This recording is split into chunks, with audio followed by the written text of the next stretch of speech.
Hello and thank you for watching this short video.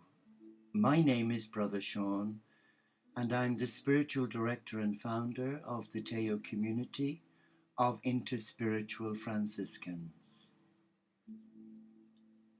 The topic for this YouTube is an interesting one.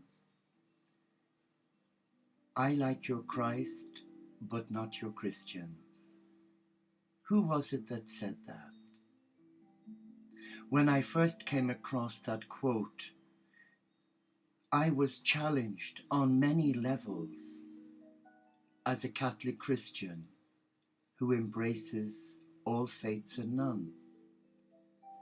But when I discovered who said it,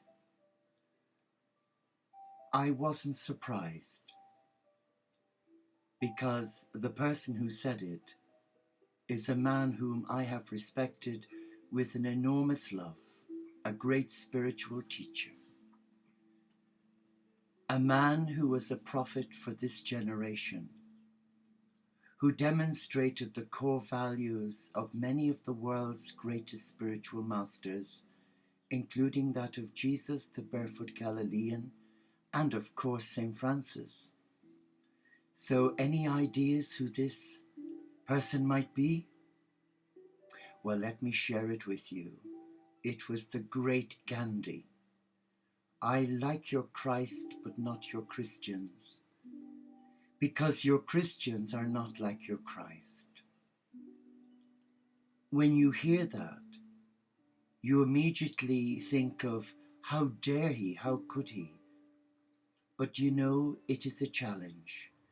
It's a challenge which I've taken on board myself, and it's a challenge that I've tried to put into practice in my day-to-day living as an enclosed lay monastic Franciscan monk who's part of a beautiful community, the Teo community of St. Francis, a community that was set up on the clear guidelines from Jesus and Francis in Assisi in 2008.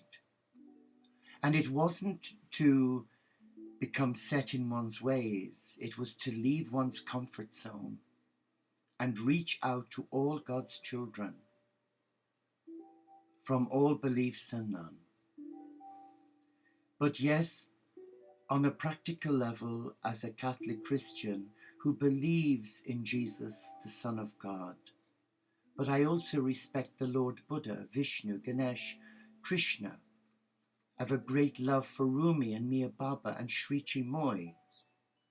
Their teachings resonate.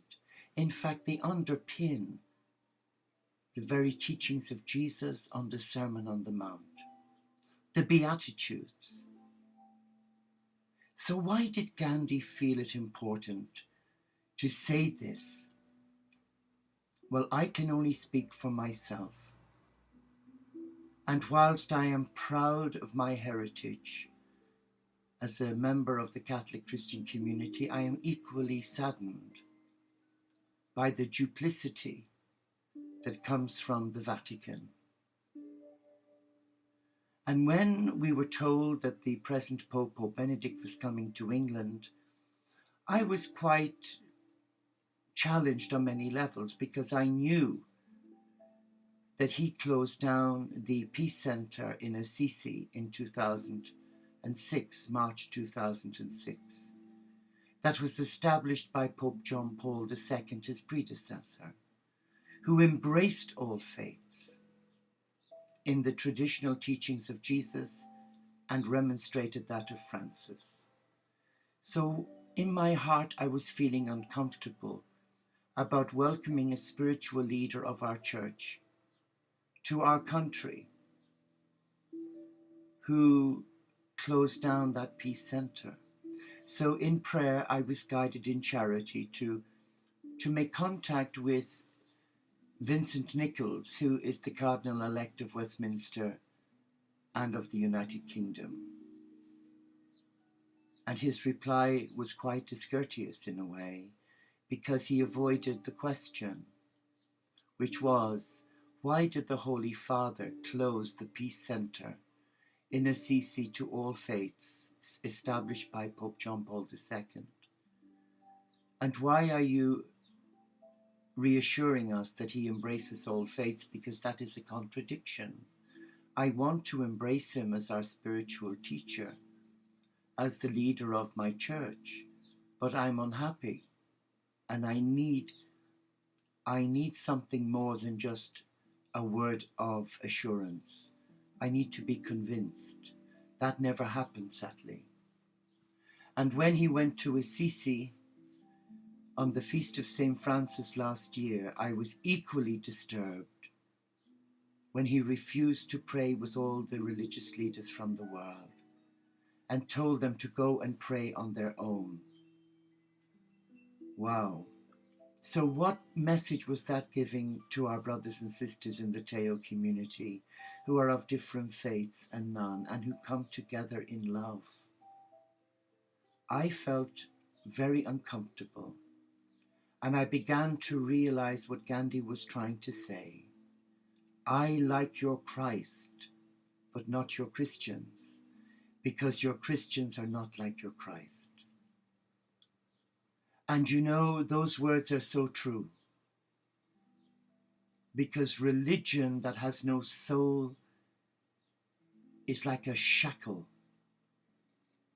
like the slaves had on their feet and their hands when they were being transported from their native land, Africa, to the Americas. We as Catholic Christians, I believe, deserve better than mixed messages. And I have witnessed myself on a personal level the lack of love from brothers and sisters who call themselves Christian, because they, through their dogmatic point of view and their closed mind, they alienate the children of God who dare to be different. And I've seen it with brothers and sister monks and nuns whose sexuality left them feeling totally paralyzed, because as gay men and women who embraced the celibate life, many were made to feel utterly unclean. And that mindset triggered off a chain of events in their life where they became mentally ill.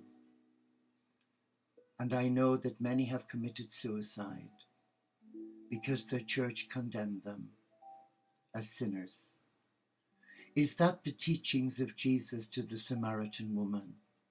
No. So when Ghandi said, I like your Christ but not your Christians, I think what he's saying is that the Christians today have a very mixed understanding of that simple message of love thy neighbor as thyself and love the Lord thy God with thy heart.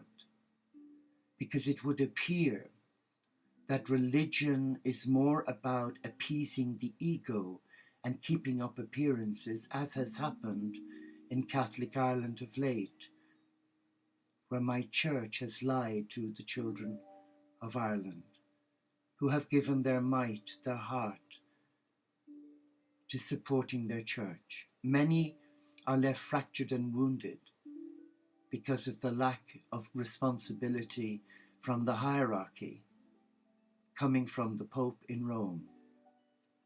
And isn't it far better to say I'm sorry and listen to one's heart than to stick to traditions that are ancient and archaic and that have nothing about the love of God in them, but penalize anyone who dares to question in charity? And we know that from Matthew Fox and many other great theologians who were ousted by the church. So many religious hierarchies are actually closed to that mindset of love. And I think today the Father, Mother, God of all faiths is inviting all religious men and women from all faiths to surrender their heart and listen, not to what they think God is saying, but to what the Spirit of God is inviting them to do. And that is to embrace the whole family of God, the mystical body of Christ, the cosmic Christ. But that's not happening. So when Gandhi said, I like your Christ but not your Christians, because your Christians are not like your Christ, that is not a judgment.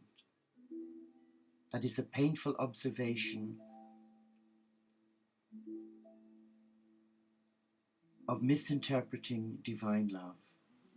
And you and I have a duty of care to ourselves, to each other, and to try and emulate the simplicity of Jesus and not reject those who don't conform to our way of thinking. Thank you for listening. Thank you for watching. May God reward you.